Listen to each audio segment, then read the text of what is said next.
Most people use their words to resolve a conflict. If somebody can't control their anger, that's always going to be a problem for them.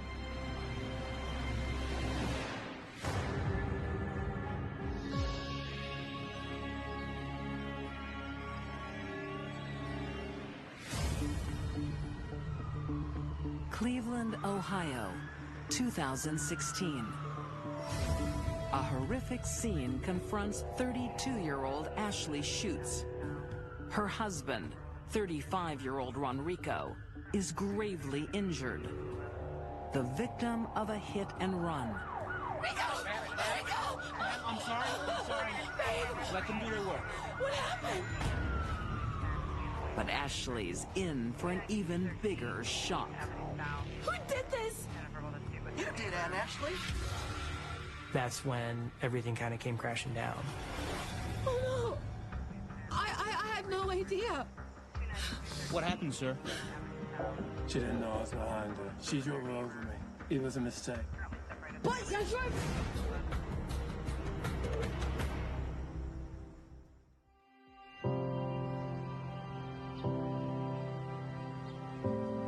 One year earlier, Ashley and Ronrico are on a high. They had a huge wedding. For them, it was symbolic of a fresh start.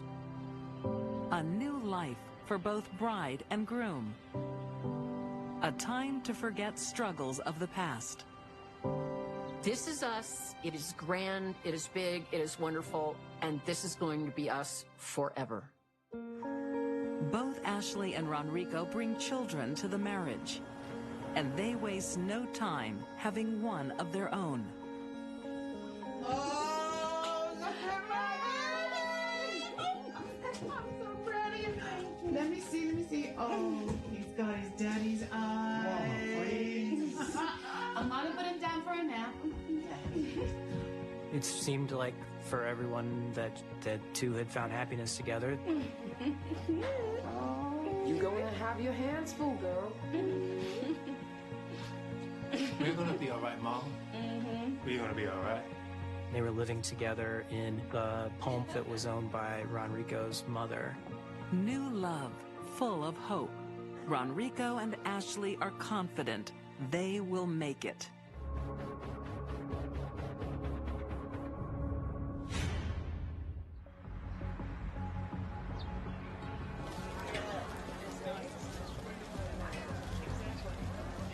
Ronrico upholds his wedding vows. For better or worse. Ronrico began to see Ashley as crazy.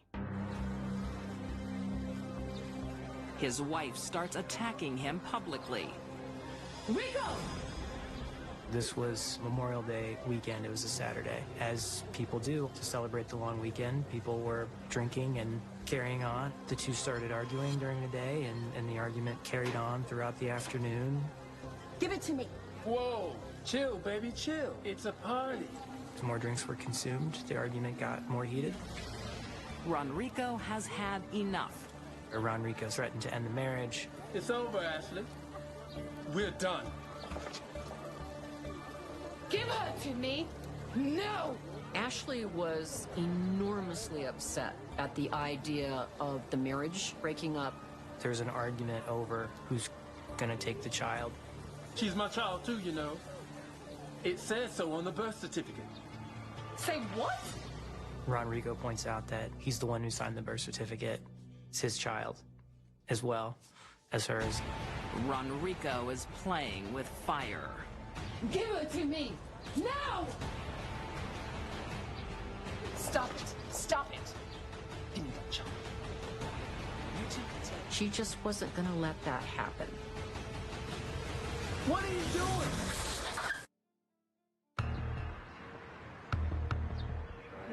1 year after tying the knot, Ashley and Ronrico Schutz marriage is in tatters. Whoa, hey. Ashley and Ronrico had been arguing off and on all day. What are you doing? No! On May 28, 2016, they're fighting over custody of their baby girl. Don't you dare! Get out of my way, now! Get out of my way! What's wrong with you? She ran out of the house and ran towards the car, and he ran out to stop her. He was so concerned that Ashley was going to leave with the baby.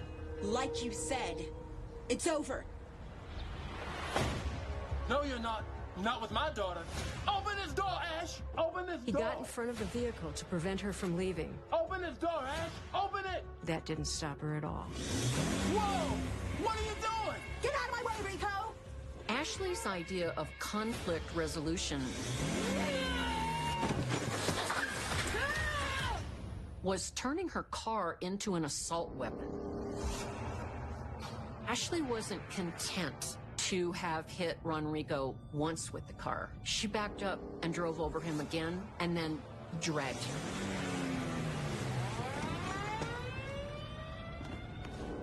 To get in a 2,000-pound vehicle and use it to ram against the person you're angry at, that's like setting off a bomb.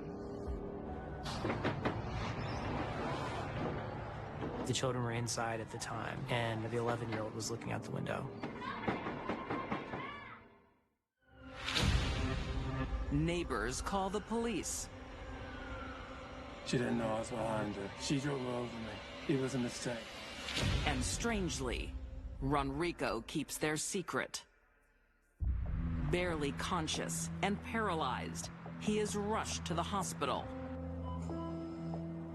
He had a fractured neck, in other words, unable to move, and he had to have a breathing tube because of all of the fractured bones in his chest and arms and neck.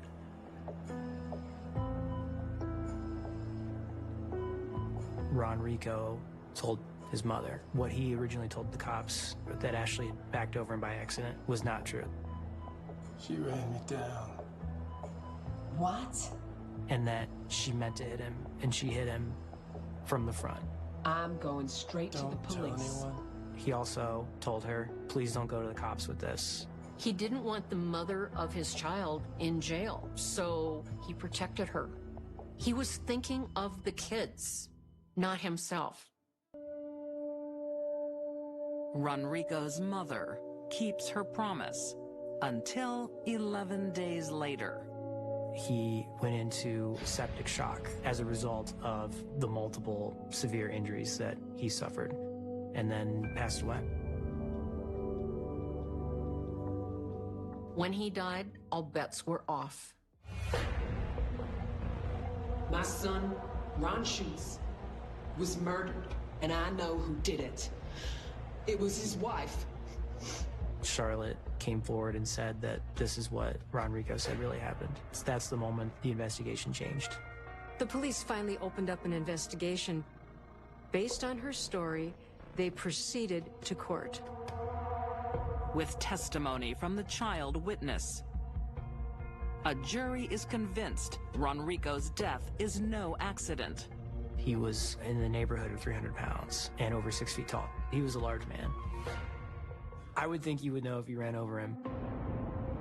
In 2017, Ashley Schutz is convicted of murder and felonious assault.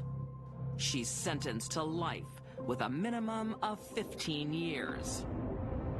Ashley is right where she needs to be for the rest of us to be safe.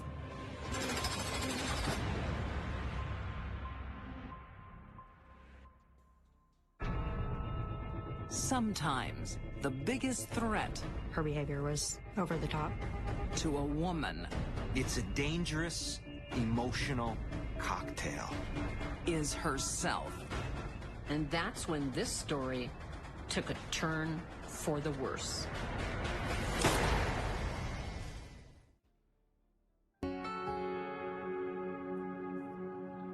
In 2015, Granby, Missouri, 65-year-old Connie Sanders Ford has just lost the love of her life.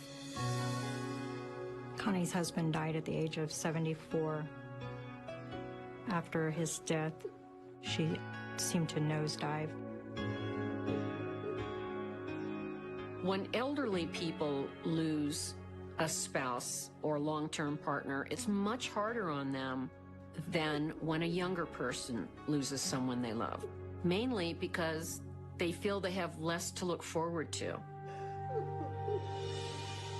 Consumed by grief, Connie shuns the outside world. Connie's estranged from her neighbors and her children. Who knows how we all respond to the death of a loved one we've been with for decades? Everybody's different. There's one old friend she does connect with. 58-year-old tree trimmer, John Jordan. Connie had hired John to do some tree trimming and some roofing work, I believe. I like this one. Good choice. The roof's leaking. Could you fix that ASAP? Sure I can. I'm just not coping on my own. John is there to comfort Connie. Time heals. But his sympathy soon becomes complicated. For Connie, attention from a man at this point in her depression was like putting a Band-Aid on a gaping wound. It wasn't much, but it was enough. Romance brings Connie out of the darkness.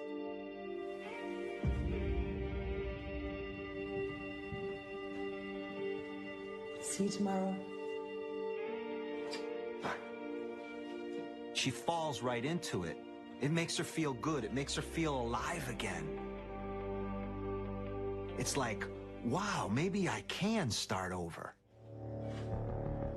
But this newfound hope has an obstacle. Why are you so late?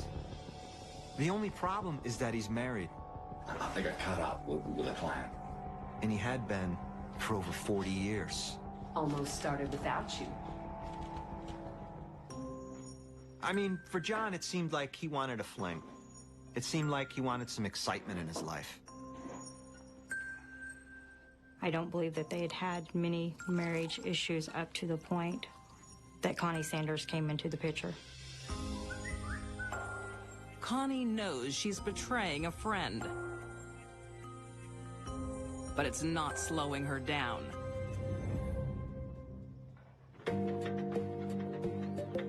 Her feelings become deeper. Hey. She has found a savior. Trying to keep your hands off me, huh? No. Someone has pulled her out of that dark hole and she's feeling good again.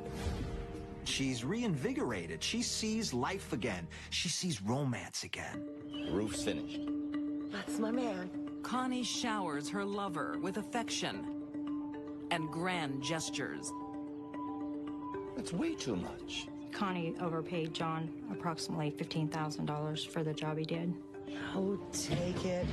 I don't want to pay tax on it anyway. He wants to give it back to her and she's, no. I want you to keep it because I don't want to pay taxes on it. But her generosity is motivated by more than taxes. Is Connie basically leaving her stockings on the counter, hoping that she's going to go back and get them someday? Is she leaving John the money, hoping that there's that tie between them that can never be severed? She knew she didn't have a lot going for her physically, but what she did have was money, and she used it. John only sees Connie as a friend with benefits. But Connie wants commitment.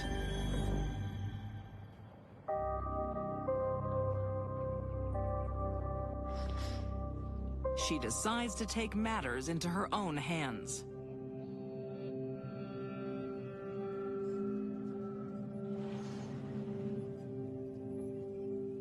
John, she goes over and walks into his wife's kitchen. You're pathetic. You know we're having an affair. She tells her, I'm your husband's lover. Connie, You're pathetic for staying with him while he's cheating on you. Get out! Stupid woman! You need to leave. I think she figured if John's wife threw him out, she'd be there to catch him. I'm so sorry. John makes a decision. I won't see her anymore. His fling with Connie is over. John. Connie!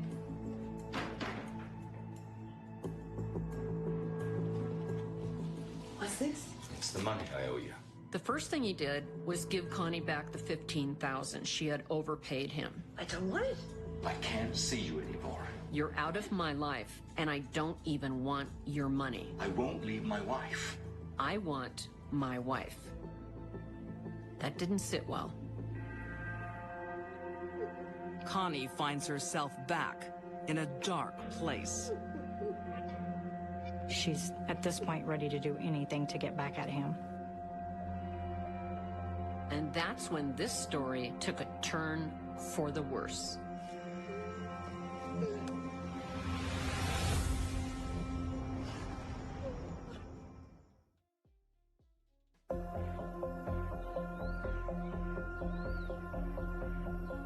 In Granby, Missouri, Connie Sanders Ford can't accept her affair is over.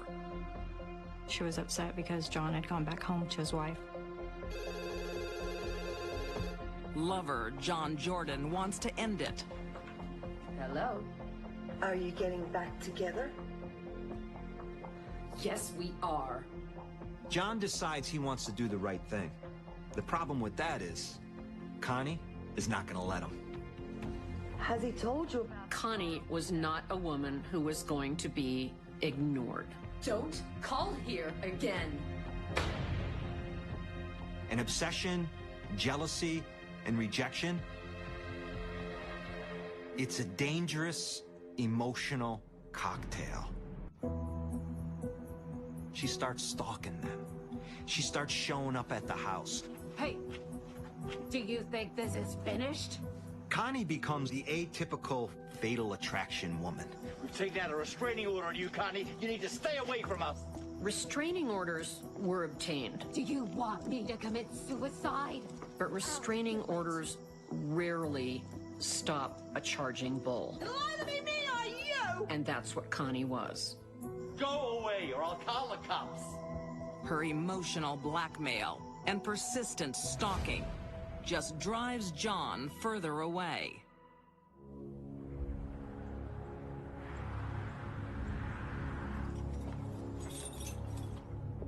What do you want, Connie? Connie's got one more ploy. I just want to talk. On March 30th, 2015. Talk inside. She's there to collect a debt of love. She feels scorned, and somebody's got to pay. And that person is John.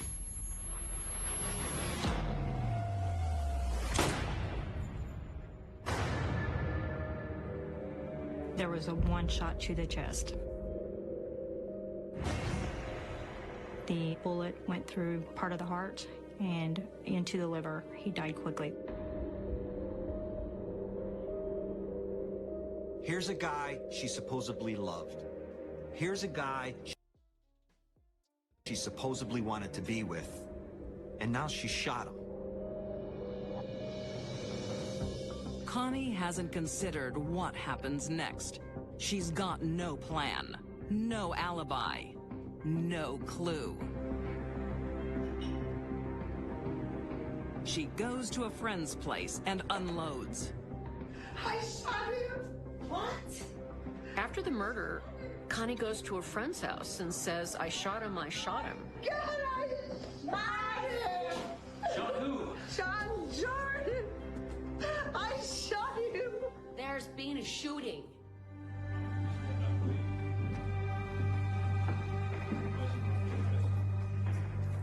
Connie advised the officer that she thought it was all a dream. It feels like a dream, and I'm gonna wake up. But her dream is heading for an abrupt end, behind bars. In 2016, Connie Sanders Ford is convicted of first-degree murder and armed criminal action. She's sentenced to life in prison without parole. She's a killer. She's gonna pay the price for that. And that right there is a dream she'll never wake up from.